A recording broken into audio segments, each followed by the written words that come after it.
And so then we're beginning here with Thomas Adamek, who's on a mission to win the world heavyweight title. Remember, he'd stepped up to the heavyweight division back in October of 2010.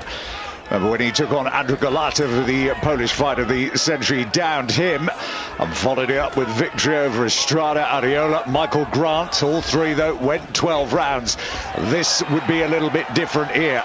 He was up against another local boy in the name of Vinny Madalone, who down the years had been in with some of the big names himself. He hadn't survived many of them, mind you.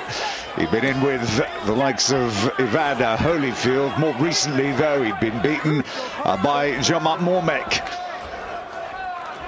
But coming off the back of the previous fight against Dominic Alexander, he'd expressed an interest for one more shot at the big time. And Thomas Adamek was only too willing to oblige. It was the home ground for Adamek at the Prudential Center in Newark in New Jersey. He dominated the fight pretty much from the opening bell. The high-pressure technique that he'd adopted since stepping up. And again, that big short right hand teeing him up for the left hook to send Madalone down. He knew he was in basically with a much better man. Plenty of heart he'd given on this night. He'd been given one more opportunity to see what he could do, but it would not last an awful lot longer.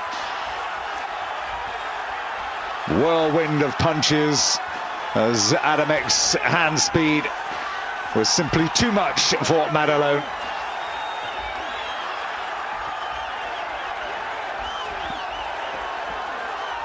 The referee just seconds away from stepping in. Adamek, of course, would go on from here to take on Kevin McBride. Referee still a little tardy, really. At this moment, the fight really should have been stopped. Steve Schmoger, of course, we've seen many times on your screens, lives again just down the road, finally stepped in. All smiles for Thomas Adamek. As we said, he'd go on to take on Kevin McBride, he'd go on to beat him. And then the big moment of his career, of course, coming in September of 2011, he went on to fight Vitaly Klitschko. And he put up a decent fight, certainly better than some of the recent opponents. He was stopped eventually by Klitschko in 10. But he still intends to fight on, so he says. And he is literally hero worshipped in these parts. And whenever he fights, you're always assured a big, big crowd. Well, next up to Kim Poulsen, a light welterweight, age 24, from Denmark, 17-1-0 his record. The only defeat of his career was in his fourth fight back in 2007. He was in London against a guy called Tony Jura. He lost on points. Since then, it had been an impressive run of stoppages. Tariq Sabedine, 11-9-0, fought for the French super featherweight title and lost in 2005. In the 6 fights since, he'd lost 4 of them. And he was no match for Poulsen here. 5, 6, 7, big name in Denmark, hugely popular, and fills halls, and easy to see why.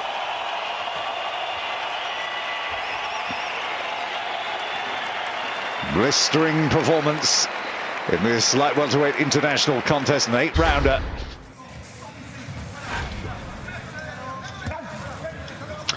And next to another fighter who's been on our screens a number of times over the years, Juan Pablo Hernandez.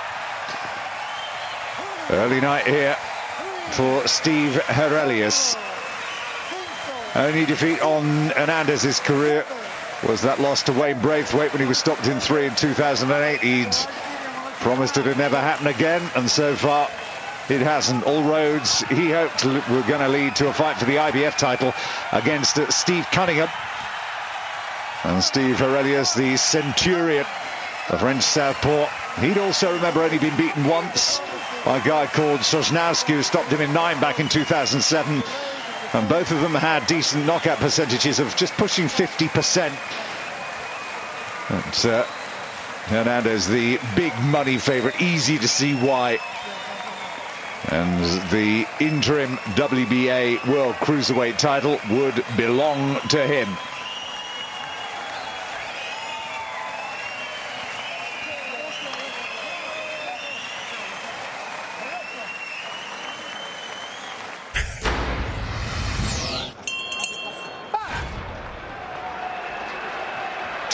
Well, next up, the unbeaten 31-year-old Romanian Lucian But, who won the IBF title way back in 2007 against Alejandro Berio. This was an 8th defense of his title against Jean-Paul Mendy, who at 38 was still amazingly unbeaten. He'd held an IBO version of the title. This was his first attempt at a proper world title.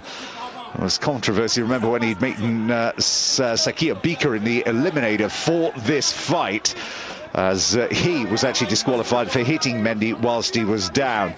The writing was maybe on the wall, the fact that Mendy was down in that fight, maybe the punch resistance getting a little less for Mendy, but he was still a threat, and Lucian But was not able to take any liberties in here.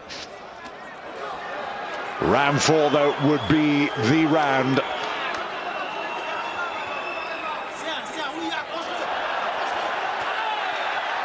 Trying to do a bit of holding. Mendy, who'd taken quite a few punches in this fight. A stinging jab of Lucian But. He'd used his height and considerable reach advantage that he had over Mendy. Still looked in peak physical condition, though, did Jean-Paul Mendy. And he was determined not to go out without giving a good account of himself, but he really just wasn't allowed to get into this fight against But.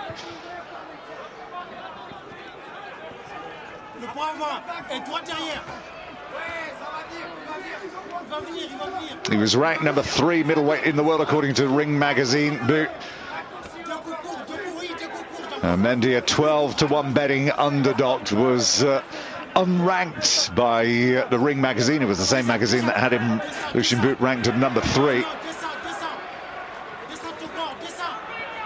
Marlon Wright, the referee in charge here tonight, his 8th time officiating a Lucian But bout, his 4th world title fight.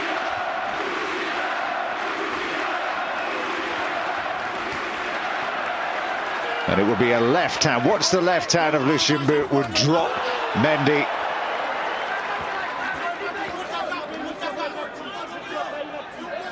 Looked as if we were going to make it until the end of the 4th round.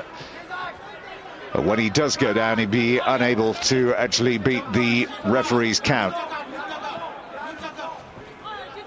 Maybe just began to take his mind off what was going on.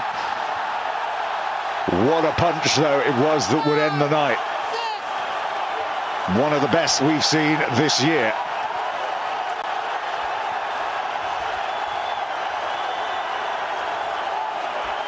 Crashing down onto his jaw. And that was the end of the night. And the first defeat as well, remember, for Jean-Paul Mendy.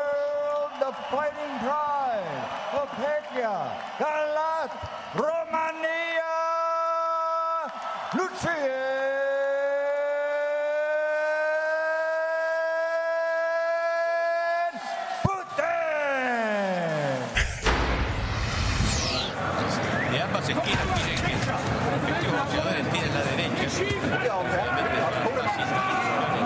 Well, this was Robert Helenius lining up here. Helenius against Samuel Peter.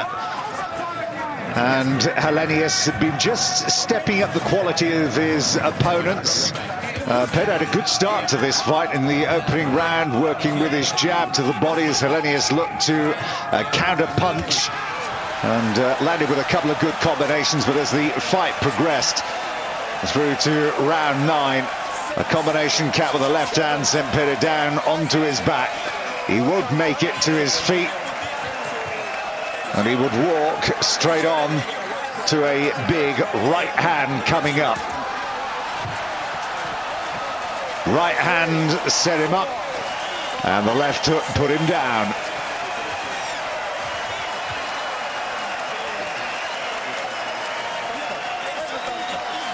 The referee got to the count of 6 before waving the bat off, as there was no attempts to actually get to his feet. Samapeta remained actually on the floor for a good couple of minutes before he had to be helped back to his corner. And Hellenius will roll on. We'll see a bit more of him later on in the show. Now, a few years back, Konstantin Airic was thought to have the ability to be a contender. But remember, he'd been beaten by Danny Williams, Andre Pala, Gabenga Alukin KO'd him in November of 2010. He'd had a bad night in Biggersbedde. Ed Monzo actually turned him over. And he'd also been beaten by Ty Fields at the Alexandra Palace. Where he was going, nobody quite knew, but he did serve up a reminder of what he was capable of here against Vekiloglu. This was in October of 2011. It was a good night for Konstantin Airic here, and there hadn't been too many of them in recent years either. So something for him to celebrate with. Who's the knockdown timekeeper? Huh?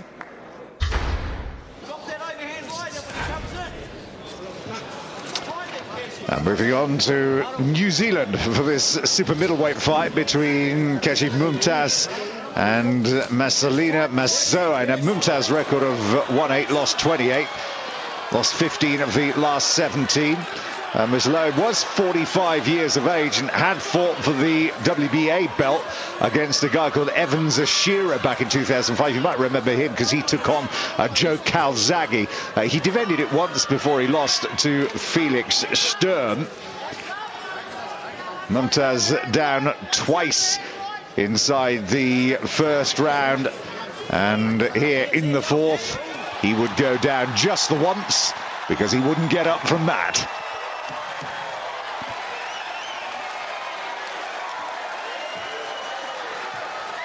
Might be 45 years of age, but Marcelina Massoa still capable of the big finish.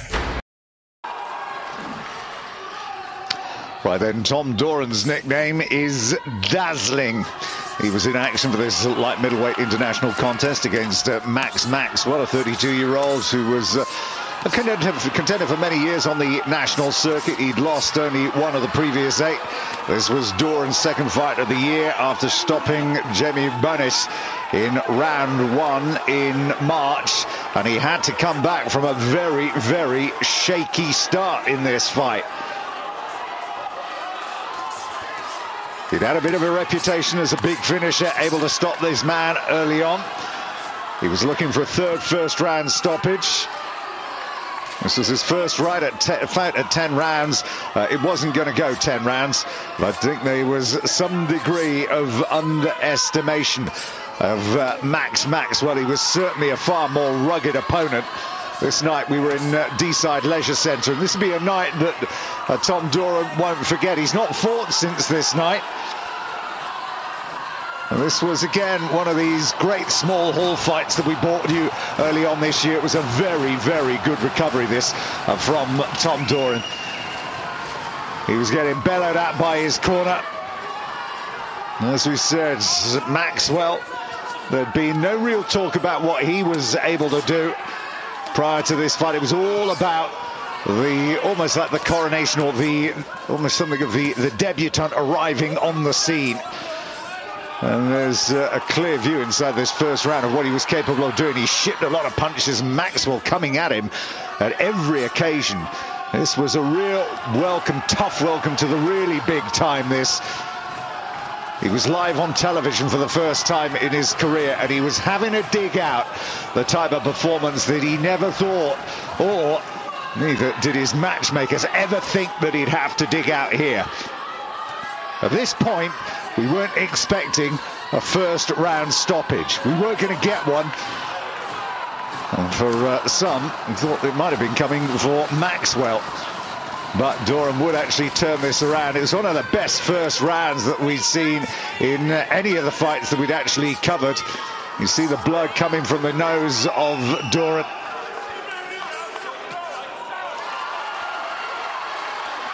But again, you see Maxwell just shaking these off, and again that brutal right hand.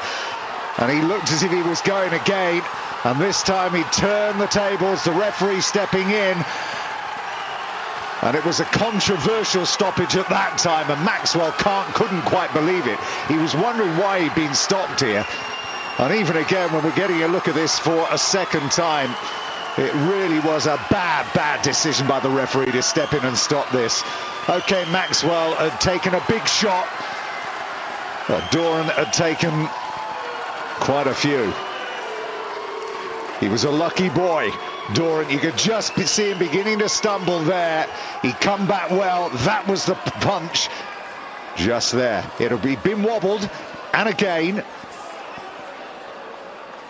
And still undefeated as a professional boxer. There was a few boos in there as well, and for good reason. Maxwell should have been allowed to go on. And Tom Doran was dazzling when he came in. He was bedazzled on the way out. Into the welterweight division now, Selçuk Aydin, the 28-year-old, the mini Tyson he's called, 19-0. He'd recently won a clutch of international titles, and many believe that he was on his way to bigger and better things. This fighter was, remember, suspended for 5 years early in his career for attacking a referee. Tonight, he would vent his anger and rain down fury on Dmitry Damashkin.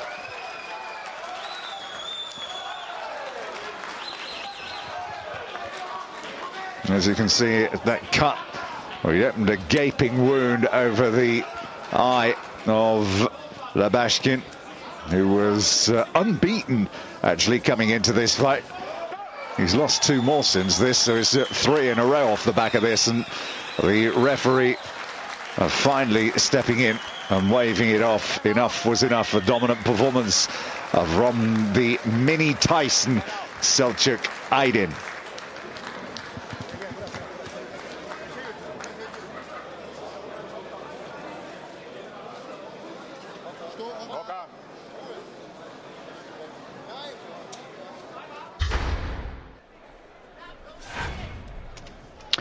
Right, back in April, we got a look at a prospect from Brooklyn, New York, who was inspired, he said, by Prince Nazim Hamed. His name, Saddam, the world kid Ali. He's some pedigree too. He won the Golden Gloves, aged just 17 years of age, represented his country as well, been to an Olympic Games. He was 11-0 since turning pro, coming into this fight against Javier Perez at the Prudential Center in New York. It was a good night, this. We'll see another of the fights from this bill a little bit later on. 7-5-0 was the Puerto Rican's record. The 5 would become 6, though, in round 3, as Ali would KO his man in clinical fashion. Been a cautious approach in this fight. He was in front of the TV cameras for a second time in his career. And again, methodical about the way he went about his work. Took his time, waited for the opportunity to present itself. It did. The left hook found Garcia. Javier Garcia Perez was no more. Name to watch out for in the future, without a shadow of a doubt, Saddam, the world kid Ali.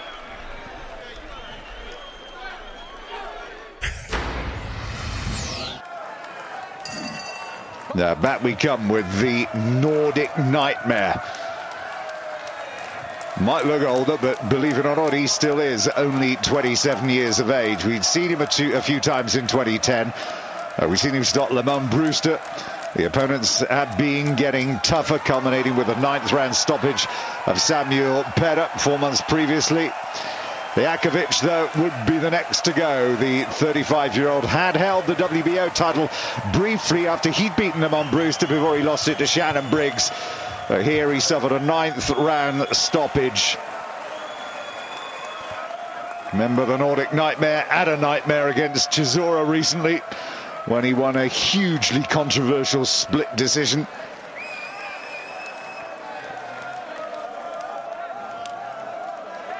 But tonight, Liakovic was no match whatsoever.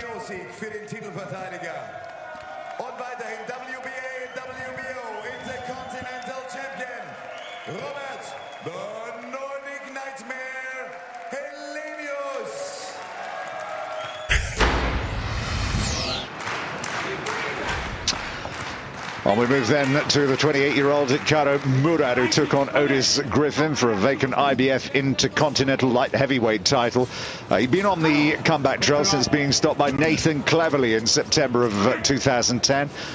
Otis Griffin, 37 years of age now, been on the scene for a long, long time. 23-7-2. His claim to fame, his one claim to fame really, is that he won the Oscar de la Hoya reality show, The Next Great Champ. He'd struggled against the big names. He'd been beaten by the likes of Jeff Lacey. Tonight, another bad night. Gets stopped in 11 by Murad. The next great champ, he ain't gonna be.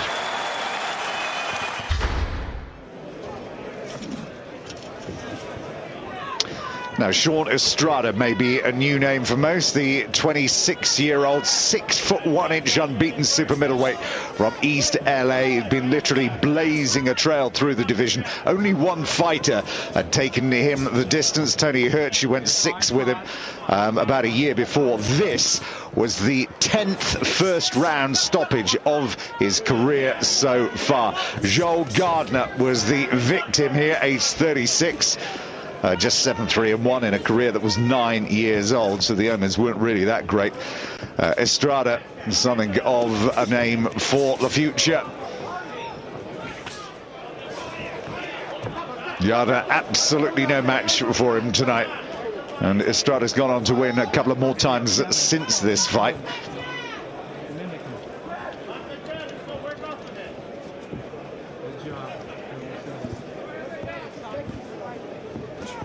Then there was a sense of fear and foreboding about Gunn. It was something just about a survival exercise really for him. He knew that Estrada was going to catch up with him. Just look at that for a left hook. There weren't too many in the crowd at this stage early on in the evening, but there it comes. Backed into the corner, and there it is, right on the button. He didn't even see it.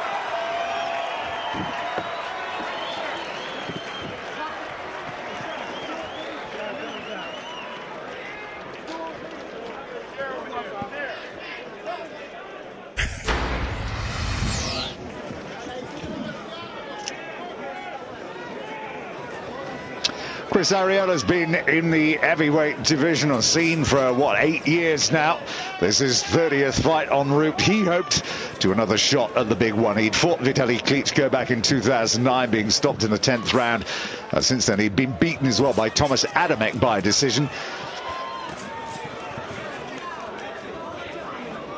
Naji Aguilera was 16-5-0. He'd lost his last 2 against Antonio Tarver, who'd reappeared in the heavyweight division, and Maurice Harris. This night, it wasn't going to be a good night for him either. Ariola back to something like his better form. Had the crowd with him. It was something of an all-action display, this, from Ariola. Will catch up with his man eventually.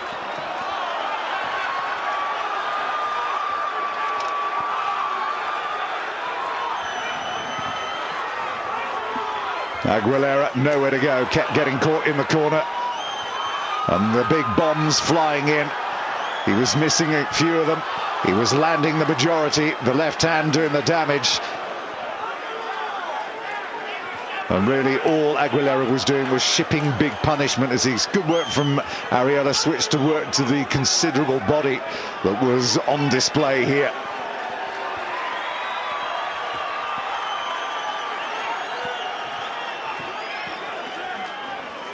On the run to see if he could survive the 118 that was left in the 3rd round.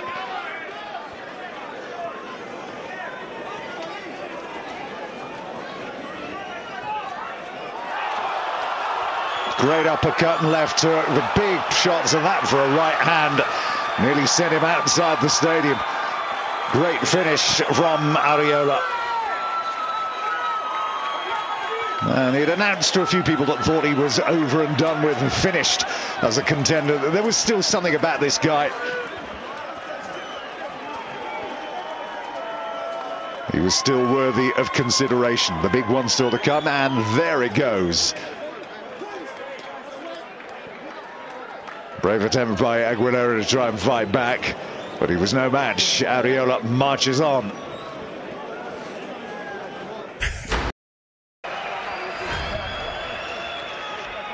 Welcome back then. This was an international contest between Romania's Bogdan Dinu, aged 25, who is 5-0. In what seemed a pedestrian career, having turned pro in 2008. Tamim was 27, born in Tanzania. These days fighting out of Stockholm, 12-2-0 his record.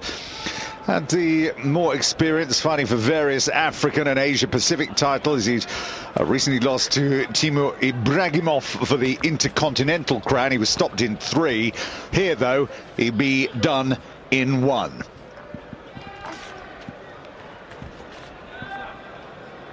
The Romanian building a bit of momentum around a career which, as we said, 3 years old. He's not been particularly active, but when you look at the way that he dismantled this opponent here, wonder why he has been as tardy in getting into the ring.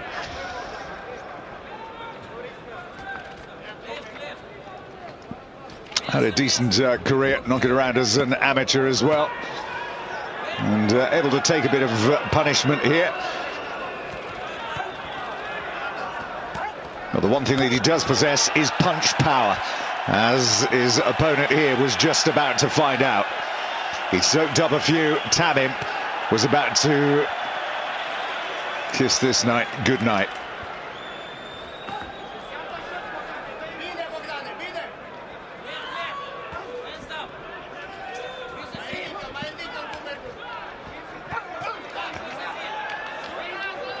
So he's got a couple of fights scheduled in 2012 already, Bogdan Dinu.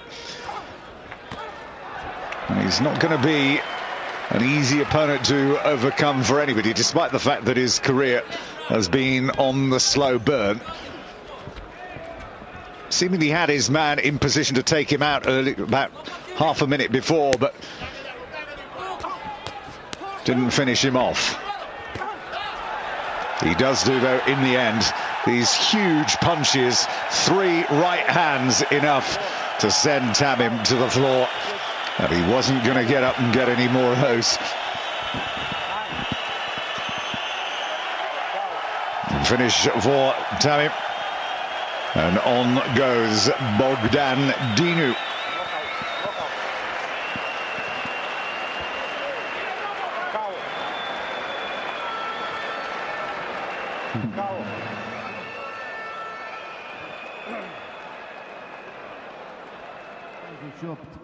Een vingator prin knockout, Bogdan Dinu.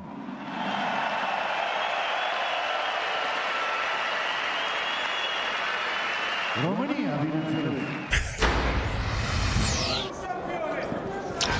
Well, the Neckcan Tepper is 29 years old, 6'5" tall, a real giant of a heavyweight. 6-0 his record since turning pro back in 2010. He was building a reputation as something of a big hitter. This was for the WBC Mediterranean title. It was the furthest he'd gone in a very short career. We were into, as you can see here, the 9th round before he would get to stop the Croatian Jakov Gospic. And he was no mug either. This was only his 2nd ever defeat, the Croat.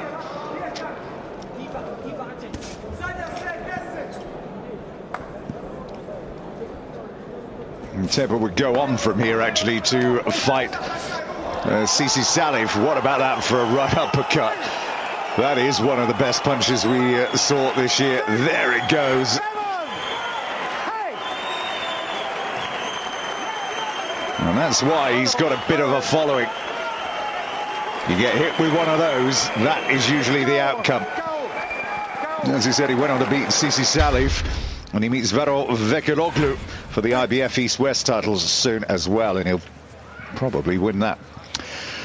Well, this time last year, Pablo Hernandez was dreaming of that 2011 would deliver that world title shot. Ali Ismailov had to be dealt with first. The 37-year-old had been in action, recently won the PABA Cruiser title. This would be one of the worst nights of his career, though. He'd be down and out inside 1 round here. Great work to the body and the head again. It's easy to see delayed reaction then as he's sent through the ropes. Hernandez, as we know, went on to beat Aurelius before facing Steve Cunningham for the IBF title. That fight ended after 6 due to a headbutt. But Cunningham was down in the first round. That fight has been rescheduled for the 4th of February in 2012, and he wouldn't back against Hernandez going through it and doing the same to Cunningham again, i.e. putting him down en route to a victory.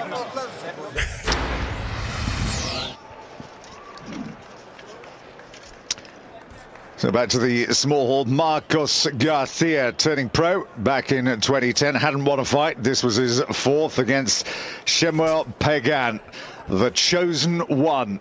It was his 2nd fight, and this guy has got some amateur credentials. He's a 5-time Golden Gloves winner. He's just 23 years of age. We'd seen him also on the same bill as Saddam the World Kid Ali. So we'd seen him before. This was the undercard of the Zab Judah Kaiser Mabuza fight, and he'd made a big impression on himself. And indeed, plenty of the crowd here. Good crowd inside the arena. And again, tremendous work, scintillating hand speed this guy's got.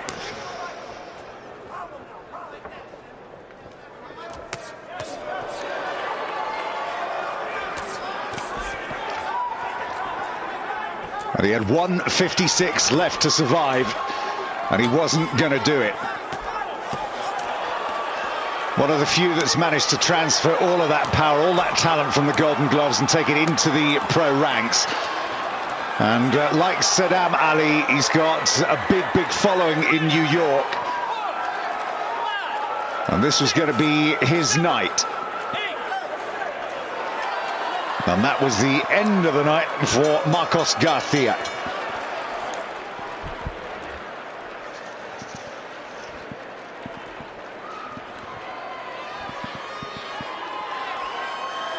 As we said, he's only 23 years of age, this guy, and he really is one of those names to look out for in the next year or two. A really exciting talent. Sells out these small halls and arenas wherever he goes. He's got a big fan following, and as he said, the reason he's got it is because he's capable of doing this non-stop action from start to finish, and the finish usually ends up with the opponent down and out. Now 2-0 from Brooklyn. Just 2-0 after this night, but listen to the reaction he gets inside the arena.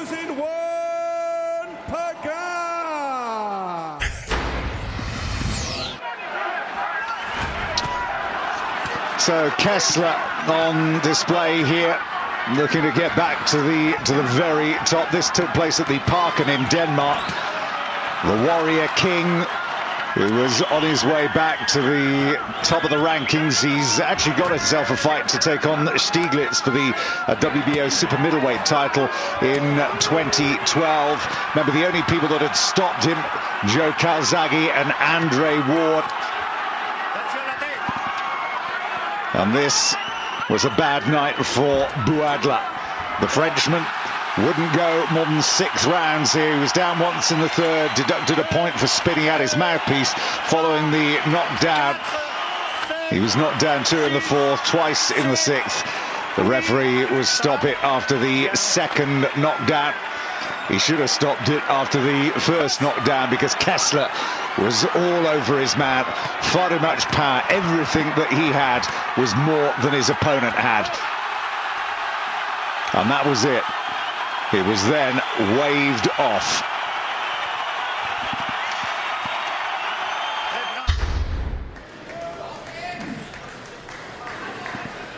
On to another Eurosport favourite now. This is Marco Huck, who we've seen on, well, so many occasions. 35-1-0 Huck, the one defeat on Huck's record, the one that haunts him still to this day, was that fight back in December of 2007 when he was knocked out in the final round of that IBF cruiserweight title fight by Steve Cunningham. But he's been on to take EBU titles. He's got the WBO title, which he picked up for the first time in August of 2009 when he beat Victor Emilio Ramirez. His fights usually go the distance. This was going to be one of those that didn't. Hugo Hernangare of Argentina. Experienced fighter, 34-5-0 coming into this fight in Munich. It would be the end of his night, though. Just too good for him. He'd have one more fight in 2011.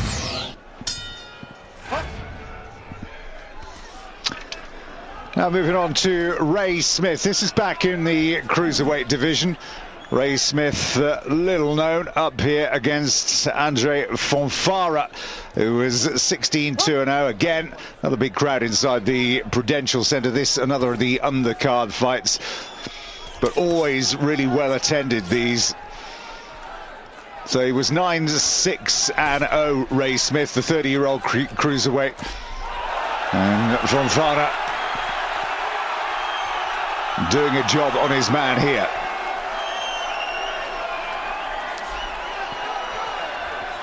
He is reasonably durable, despite the fact he's got quite a lot of defeats on his records as Smith.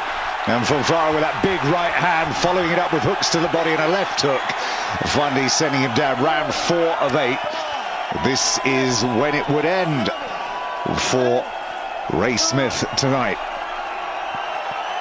And back he would go to Little Rock in Arkansas with another defeat on the record. Fonfara, 16-2-0, was now 17-2-0.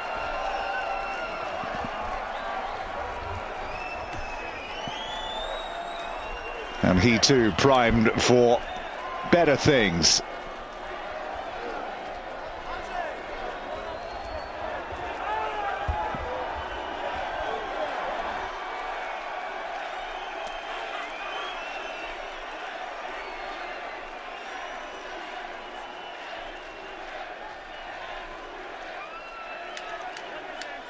There's the finish, that's the combination. And it's so good, we'll get another look at it here. Smith completely outclassed, really. The big right hand, the hook to the body, and then the hook to the head. Great combination. Time, 1 minute and 4 seconds of round number 4. Your winner by knockout from Bioli Brzegi, Poland, Andrew Fonfara.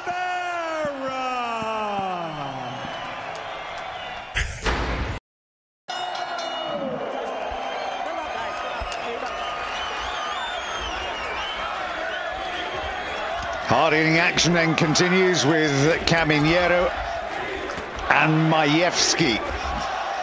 And Patryk Majewski, we've seen as well plenty of times before, the 31-year-old middleweight, the machine he's called, from Poland. 17-1-0, and that one has only just recently arrived on his record. At the end of 2011, he lost to a guy called Jose Miguel Torres. He was actually knocked out in the 6th round, but when he went in here against Kamieniero, he was unbeaten, and he would stay unbeaten because he would win this by stopping his opponent here in the 8th round. Done well to survive up to this point. It was a fight that we saw earlier on this year on an Adamek undercard.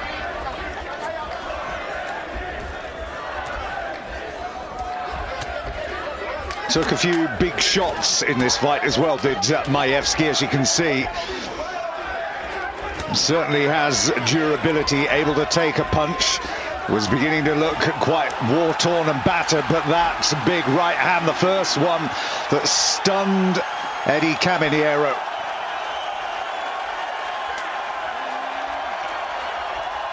And again, as you can see, the pole with huge fan base inside this arena. There it was, not the second one, the first one that actually pinned him just there. And here we go again, working to the body. Big right hand there. He'd lost everything. Didn't know where he was. Majewski finished him off.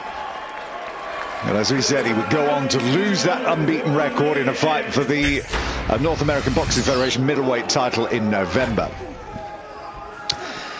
Now this is Matty Askin from Great Britain, the assassin from Blackpool in Lancashire. And that's why, so quick, even the cameraman missed it. He's up against Juan Manuel Garay, who we've already seen being stopped in this program. Matty Askin, 12-0. This fight from August of this year, the Tower Circus Blackpool in the UK stops his man here inside the 4th round.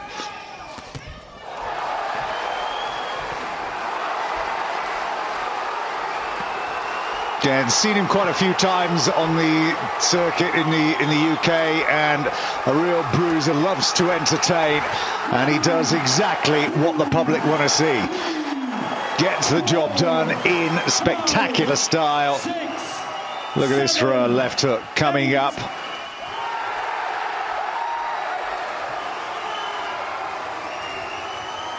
There he goes. And Askin moved on to 12-0 because he fought in November against Kracic and won that, stopping his opponent in 3. Well, the Rain Man is still going, age 41, Ray Austin. Germani Stivene, this was for the vacant WBC silver heavyweight title. This took place in the Family Arena in St. Charles, Missouri in the USA back in June of this year. Ray Austin, 28-6-4. Finally got to his man in the 10th round. Steverman shocking the Rain Man.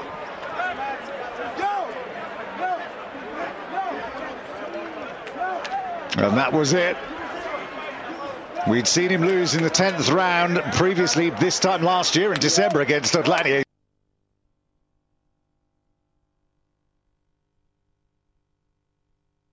This guy, Germani Stivene, is 21-1 now. And maybe time to call it a day at last for Ray Austin, who's age 41, but aged considerably in that fight.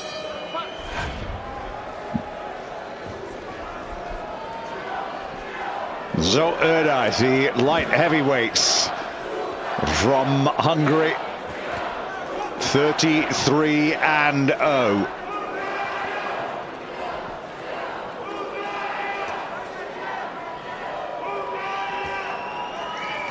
This one would go 6 against Mitchell in the Boardwalk Hall in Atlantic City, New Jersey, back in June of this year.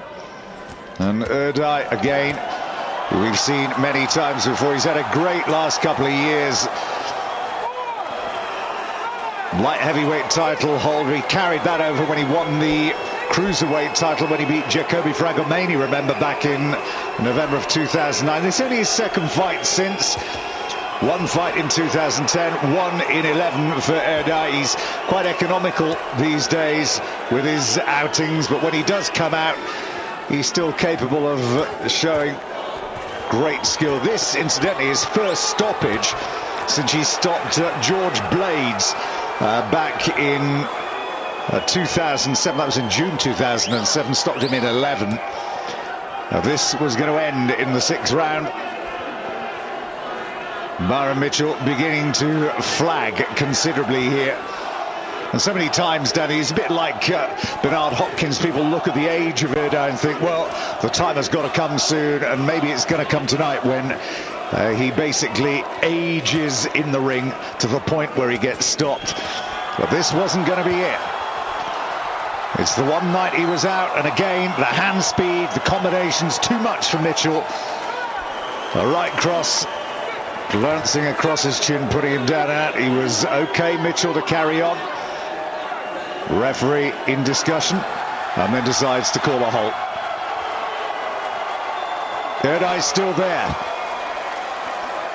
We don't see him very often these days. Saw him once in 2008, twice in 2009, once in 2010, once in 2011. You get the chance to see the Hungarian legend.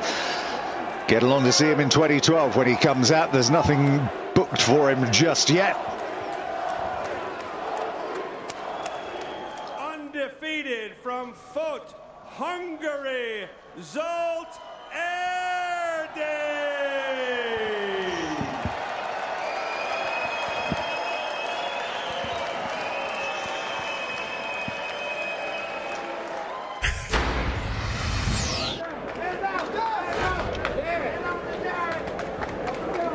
This is Tavoris Clab, then, the 29-year-old light heavyweight from Tallahassee in Florida. Tavoris the Thundercloud is his nickname, 23-0. And he'd won the light heavyweight title, the IBF light heavyweight title. He'd won and defended on a couple of occasions. Won it off Clinton Woods, you might remember, back in 2009. He's well known as the Thundercloud. Here against Youssef Mack, 29-3-2. Wasn't going to be a good night for him. He'd be down once in the 8th round, and that would be enough. But the fight was pretty close up until the point where he does get put down here and out. Matt was right in it, but he just took his eye off the game. A left hook caught him. Again, working to the body, hooks to the body and the head. And Matt was on the roll and finally down and out.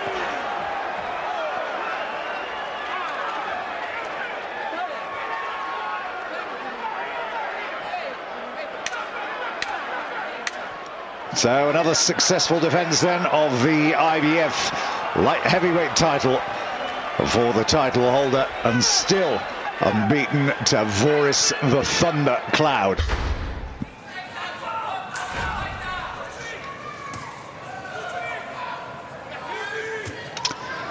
Well, this was Arthur Hein of Germany, 26-year-old light heavyweight.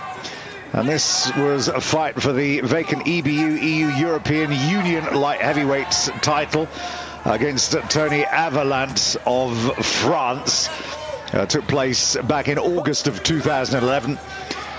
And 14-2-1 Arthur Hein against Avalant, 15-2-2. Lost against Demetrius Davis, and he was stopped in the 4th round back in 2010. That was something that brought something of a halt to his career, but he's back on track, as you can see here. Was Hein unbeaten since. This was the second fight of a series, by the way, because they fought for this title a couple of months earlier, and it had ended in a draw. This time, it was a bit more conclusive.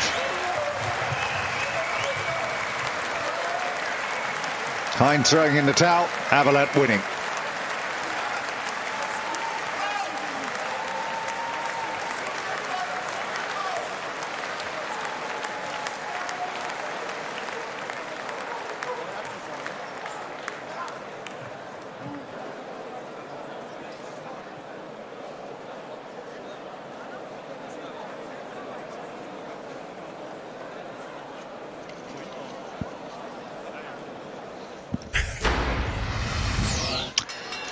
And to round us off then tonight, this was the fight and performance that led some to believe that Zab Judah was capable of defeating Amir Khan. The former WBC, WBA and IBF title holder even believed it himself, even though in the end he was very, very wrong. Been there, seen it, done it all though, Judah. Still a draw. Plenty turned up to see him. He'd been on a winning streak since losing to Josh Cloddy back in 2008 for the IBF welterweight title. Finally took it back here off of Kaiser Mabuza. It was vacant, this title, at the time. It was a TKO here in 7. Mabuza 23-6-3. And the man that he'd been defeated by Corey Spinks, he'd lost to Baldomir, he'd lost to Mayweather, he'd lost to Miguel Angel Cotto. That was a great fight. But Judah on his day is still a great watch, as he was here. Well, this will be as good as it got in 2011, because when he took to the ring in the Mandalay Bay back in July of this year. He'd be out of it again inside 5 rounds, defeated and humiliated by Amir Khan.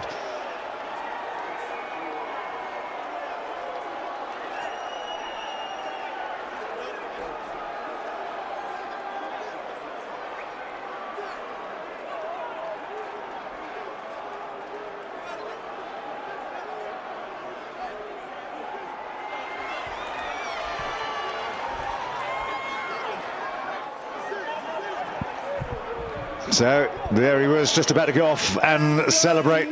The celebrations will last not too long, just 4 months before the IBF title would head off to Camp Khan. And that's it. I hope you've enjoyed this selection of some of the best knockouts that we've seen over the last 12 months here on Eurosport. Don't forget to stick with us throughout the months of 2012 when we hope to bring you plenty more. For the moment, though, from me, Tim Cable, till next time, bye-bye for now.